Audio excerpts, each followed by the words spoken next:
Prime Minister Narendra Modi has penned a letter to Bangladesh's Chief Advisor Mohammad Yunus on Bangladesh's National Day, extending his felicitation and underscoring the significance of working together on the basis of mutual sensitivity.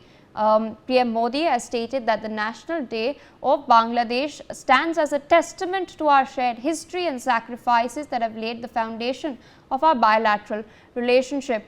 He has in fact recalled the Liberation War of 1971, stating that the spirit of the Liberation War of Bangladesh continues to remain a guiding light for our relationship, which has flourished across multiple domains, bringing tangible benefits to our people. As Bangladesh celebrates its National Day, let's in fact quickly take you all through a historical deep dive into the Liberation War itself, which was one of the shortest wars in world's history, fought for a mere 1 week and 6 days. But what exactly did Pakistan do back then? Let's in fact go across to the big wall and explain to all of you viewers.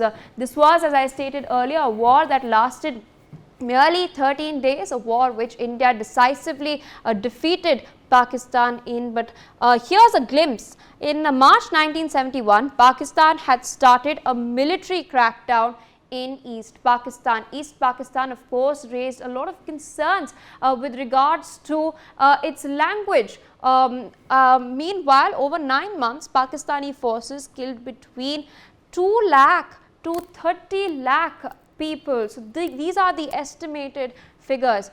Pakistan had launched a systematic campaign of genocidal rape. Yes, genocide had taken place back then, and as per records, between 2 lakh and 4 lakh women were raped by the Pakistani army.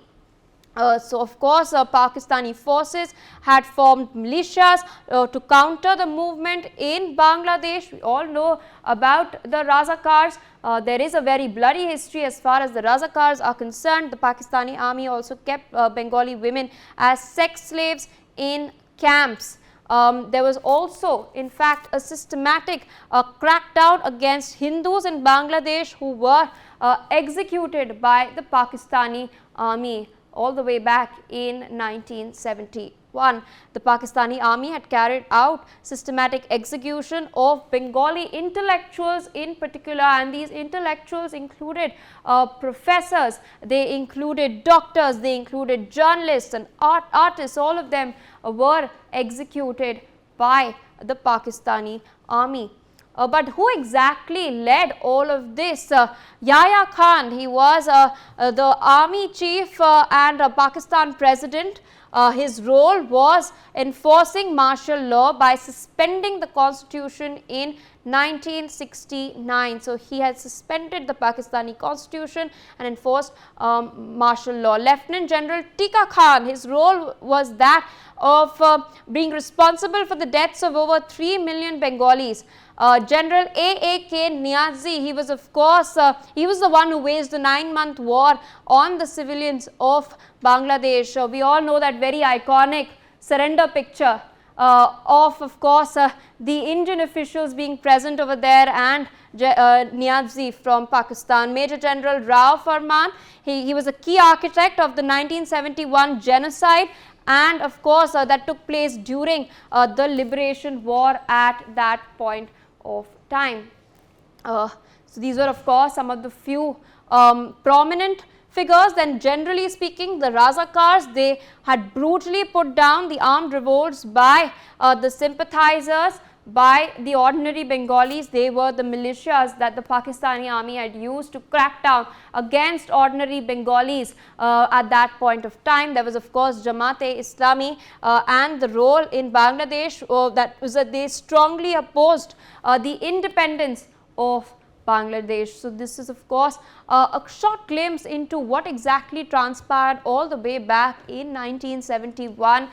We've seen the terror that Pakistani army had unleashed, the genocide that had taken place at that point of time. Meanwhile, joining us on the broadcast today is Group Captain UK Devnath. He's a defense expert. So, thank you so much for speaking to Newsx. There was a letter that was penned by Prime Minister Narendra Modi to Mohammad Yunus, the chief advisor of the Bangladeshi government, and in that letter, Prime Minister Modi had of course, stressed upon and emphasized upon the shared history between India and Bangladesh as far as the bilateral partnership, as far as the liberation war and its consequences which led to the freedom of Bangladesh is concerned. He stated that there is a shared history of sacrifices that have laid the foundation of the partnership between India and Bangladesh. We have seen in recent times that yes, there have been tensions, especially after the ousting of Sheikh Hasina and with Mohammed Yunus coming and becoming the chief advisor in Bangladesh. But there is no denying history, there is no denying what the Pakistanis had done back then. We are seeing a tilt, a pro-Pakistan shift as far as Bangladesh government and Yunus is concerned. But do you think this reminder is apt? Yes, Pia, very healthy development between relations between Bangladesh and India. Prime Minister Modi ji has reminded Bangladesh about our shared common past heritage. It goes without saying that in 1971, India helped Mukti Bahini to win the war against a very, very oppressive Pakistan army regime in that time, East Pakistan. However, Pia, what has happened since August uprising in Bangladesh, after which Sheikh Hasina was made to flee Bangladesh to India, Bangladesh is now rewriting its history. Bangladesh, under the influence of religious political parties like Jamaat-e-Islami or Muslim Chhatra Shivir or now Nationalist Chhatra Parishad, they all are trying to rewrite history of Bangladesh, and they want to deny two things. One is they don't want to deny a role of India in achieving independence of Bangladesh and defeating Pakistani army in 1971. Second thing is that they want to diminish, rather negate the role of Awami League or Sheikh Mujibur Rahman in Bangladesh history. If we look carefully, Bangladesh has revised their school syllabus and college history syllabus has been revised. Now, Bangladesh books, they claim, as per their normal curriculum books in their school, which is being taught in class 8, 9, 10, 11 to children. On 26th of March 1971, as we all know that it was Sheikh Mujibur Rahman who proclaimed independence of Bangladesh from Pakistan, from West Pakistan. But now they have amended their school curriculum and syllabus.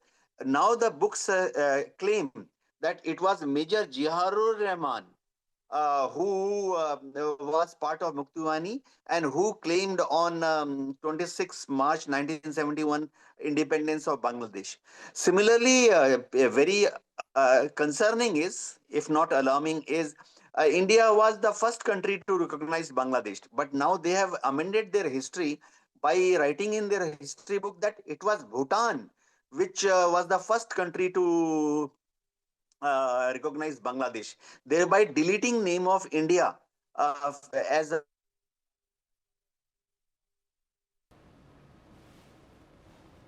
Sir, there seems to be a problem with your connection. We'll try to get that resolved, but due to paucity of time, we have to end this discussion here.